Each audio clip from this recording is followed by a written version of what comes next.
Toto je druhé pokračovanie o drako a dračej sile. Skončili sme tam, že Mauna Kea, Biela hora na Havaji, bola prvotnou liaharňou drakov na Zemi. Takýchto liaharní bolo aj mnoho. Takýmto miestom je napríklad aj vrch Mount Shasta v Amerike. Ľudia si to spájajú len s Lemúriou, ale je to tak obrovský a silný portál, priamo spojený s planétou Jupiter, ktorá je sama o sebe prejavom obrovského portálu. O tom raz budem rozprávať viac. Takže vlastne oni ale netušia, že ten Mount Shasta je spojený aj s dračou silou a že sa tam v podstate dokážu napojiť na mnohé to poznanie, to skutočné poznanie, pretože tam je ešte silná a nepoškodená tá frekvencia žijúcej knižnice, skutočnej žijúcej knižnice Matky Gáje, pretože oni urobili to, že nedokázali zničiť tú skutočnú žijúcu knižnicu, čo je vlastne, ak ste videli film Avatar, tak to je niečo ako Aiva, čo mala proste tá prepojenosť všetkého so všetkým. Prepojenosť všetkého so všetkým do takých akoby neviditeľných vlákien svetelných sa ukladá múdrosť, poznanie každého jedného z nás, každej čiastočky toho, čo existuje na Zemi. Či je to hmotné alebo nehmotné, je to úplne jedno.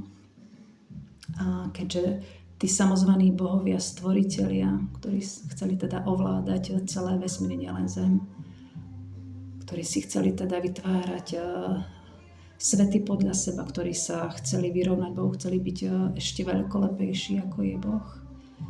Aj keď toho nevnímam ako bytosť, ale ako to zdrojové srdce, ktoré spája všetkým, ale tým, že oni sa odpojili od svojho srdca, tak nedokázali už cítiť toho Boha v sebe, že ho v sebe stále nosia.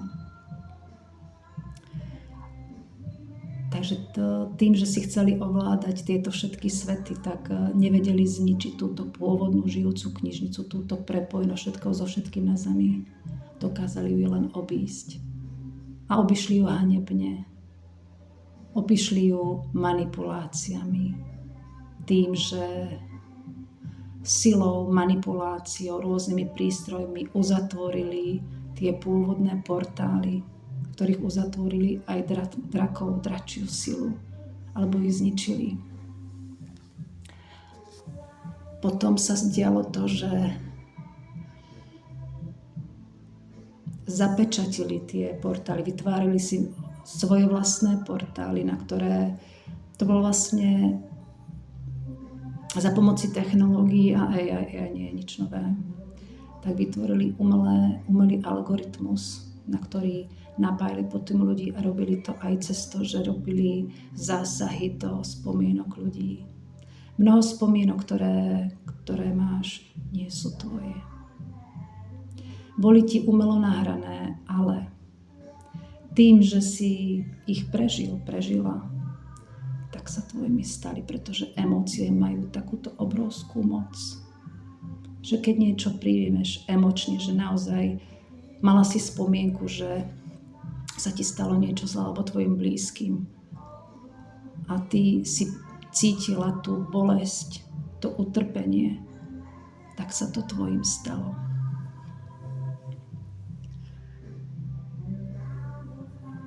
Ale takú spomienku nevieš vyliečiť, pretože nie je tvoja.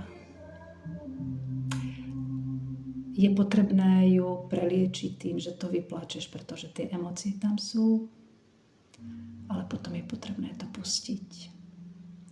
Prečo to hovorím je, lebo práve draci a ich opäť sa prebudzajúca sila prináša tie skutočné spomienky, ktoré nám boli vymazané.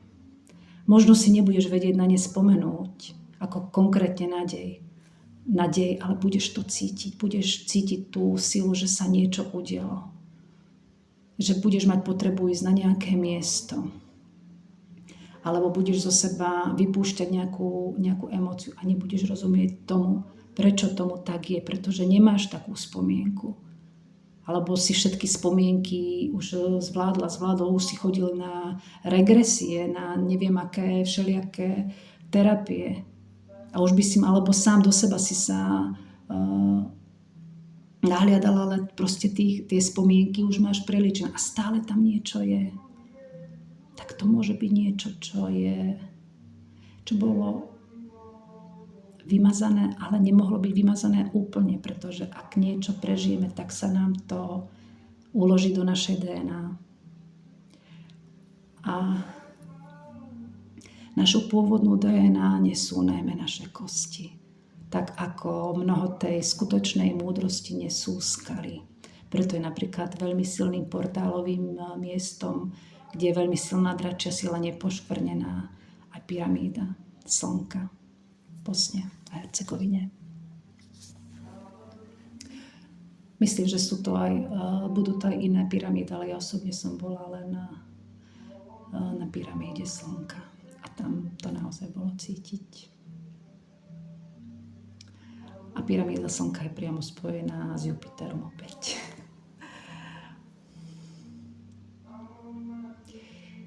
Teraz sa chcem ale trošku hovoriť o emócii, ktorá vyvoláva v tebe pocit viny. Cítiš, že máš odpustiť, ale už si odpustil alebo odpustila všetkým, čo ťa kedy zradili. Tam to máš čisté. No je čas, aby si odpustila alebo odpustil sebe. Pretože častokrát sa aj cez teba vykonala proste hrôzostrašná vec. Možno si bol použitý alebo použitá ako návnada, možno z nejakej, teraz z tvojho dnešného pohľadu by si to vnímal, že si bol naivný, naivná, že sa nechal zmanipulovať a potom si zradil niekoho, kto ti bol naozaj veľmi blízky. Poviem ti jeden sen, ktorý som mala. Možno ti to pomôže. Videla som v sne mladé dievča, veľmi silné médium, ktoré malo pri sebe jednoho veľmi silného mága. Bol to avalonský druid. A odohrávalo sa to v rôznych dimenziách. Pretože to dievča, ako aj ten avalonský druid sa vedeli premiesťovať medzi dimenziami, ale bol tam ďalší, nazveme že čierny mák, ktorý začal útočiť na to dievča. A ten avalonský druid povedal brán sa. A dievča spravilo takto a vyslalo také obranné šípy do tej ďalšej dimenzie, kde bol čierny mák. Ale čierny mák nechcel ju. Alebo možno aj chcel. Sne som to nevedela vydedukovať, ale nakoniec chytil toho avalonského druida a umučil ho. Prikoval ho na také obrovské koleso. Ruky, nohy mal od seba. A do takého, vyzeralo to ako roh, do toho nalial žeravé, tekuté zlato. A to vlial tomu avalonskému druidovi do hrdla.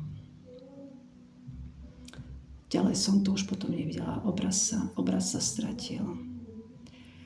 Toto sa mi snívalo pár mesiacov dozadu a ja cítim, že je to pocit mojej zrady, ktorý ma ešte nejako trápi.